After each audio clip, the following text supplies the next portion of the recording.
about finding your why. So first question, why are you here today? So this is a simple why question, and maybe you've got more than one answer to it. I have a list of things here. Maybe you want to lose belly fat or just lose a few pounds or maybe many pounds. Maybe you want to prevent getting sick or taking medications, or you want to feel or look better. There's nothing wrong with that. It's absolutely a good goal. You want to learn more about food or nutrition, or maybe it's everything on this list. I don't know, or something I haven't even mentioned. But whatever the reasons, I believe part of the reason you're here is that you haven't been prioritizing yourself in your own life, as I was talking about just a couple of minutes ago, meaning you've likely put your health, your desires, your dreams on hold, and you might not even know what they are anymore. So chances are you've been focused on the people around you and maybe your job and maybe your home, but you haven't been really focused on you. And this is a really tough thing. If you're a mom, a daughter, a wife or a girlfriend, an employee, a business owner, you may be putting a lot of these roles ahead of the most important person in your life, which of course is yourself. And the good news is, and I'm glad you're here today, because if you're either listening to this live, if you're here with me right now, or you're listening to this on the recording, you want that to change. And I think that's why you're here. So give yourself a pat on the back or give yourself a big hug because you're making a change today. You showed up, you're listening, and that's not a small thing. So that's just a good step in the good direction. So here we go. Now we move on to the bigger why. So why do you really want what you want? Why do you want to eat better? Why, that's one of the questions you could ask yourself for today, which is the things I had on the last slide. And it goes beyond that. So why do you really want that? There's always a big, more specific reason for wanting what you want. And be careful if you say that, be careful of anything that starts with should. So I should lose 50 pounds, or I should eat better, or I should exercise more, or I should do more. Notice the shoulds that show up. Should. That's not a good reason. So anything coming from should, it won't motivate you. It has to come from deep inside you. Should comes from somewhere outside of you. That's why it's so important. So there's just a story about a runner this summer that I saw at the Tokyo Olympics, Dana Pidereski. She was a Canadian runner in the marathon, and she finished last. She finished in 73rd place at the Tokyo Marathon. And unfortunately, there was some things that led up to that. She was on the plane over to Tokyo. She sat beside somebody who had COVID. So then she was quarantined for 2 weeks before doing the marathon, as you can imagine. And she was nursing an injury at the same time. So there was a couple of things. And so she was stuck in her hotel room, by, just not being able to run for 2 weeks, which is amazing. And her dream of doing well at the Olympics was basically gone. So, but she ran anyways. She said her why, she had a bigger reason why. It wasn't about winning the marathon. It was being a light for others, she said, and staying positive and inspiring for others around her. And during the race, to keep herself going, she kept thinking, you're here. There's so much to learn by staying in the race.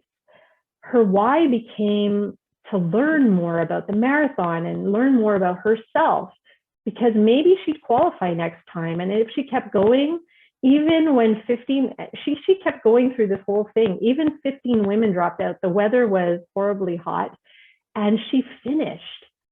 And it's just crazy. So that's how important a why can be, the reason that keeps you going. And me too, I had a marathon story from 2009. I ran the Ottawa Marathon, and at kilometer 18, I heard something snap in my hip, and then I had a lot of pain, and I just kept going. I had a reason to keep going. My daughters were at the finish line. I just assumed it was, I pulled a muscle. I kept going. Yes, I walked more, but I just kept going and I finished. And that's how strong a why can be. Yes, sometimes it can go beyond maybe where I should have gone, but it's actually the reason that kept me going was to think I'm doing this for my kids and they're at the end and I'm going to get through this. So, it's important that you keep going when the things get tough. And that's why you need the why. And that's what I tell my clients. So you will fall down. This is what I say to them. You will fall down, you will fail because it's part of the process. You have to do those things, expect it. So the question isn't whether you'll fall down, it's how fast can I get up? And that will be in direct relationship with your why. Your why should make you feel like you've got skin in the game, like you've got something on the line, your health, your money, your relationships, maybe your dreams, something that's significant and personal to you that would compel you to get this done. So that would be your why. There's a lot in there, I know. So if you want to, okay, for example, if you want to lose 50 pounds, you need to know why you want to lose it. It's not helpful to say, I should lose it, or that the doctor says I should lose 50 pounds so I don't become diabetic, or that, I just got divorced and I just need to lose some weight. Or, is that 50 pounds representing more to you? Is it keeping you from going to the places you really want to go? So once you dig deep and figure out what this 50 pounds really means to you, you'll discover your why. You'll have gained clarity, and you need clarity to see where you're going. So knowing why is the light that lights your way. So only once you have this why, you can move on to how and what. And I'll be talking about the how starting tomorrow. But first, I want you to spend some time on your why today. So take about 10 minutes today. This is the challenge for today. And maybe you have more than one why, but there's 3 things I want you to keep in mind when you create the reason why you want to do this. Why are you here and why do you want to do this? So first of all, I suggest you make it positive. So instead of saying it's because I don't want to become diabetic, instead change it to I want to be healthy in every way, something like that. It's a much more positive sentiment to it. Another thing to keep in mind is to make it emotional. Emotional means it's a vibration in your body. When you say it, it could bring you to tears. You just feel it, like there's something inside of you that you know that that's why you're doing it. It's a lot more than superficial. And then finally, I suggest you post it everywhere. So you've got to keep it visible. You have to put it everywhere. Unfortunately, our brains have this negative bias.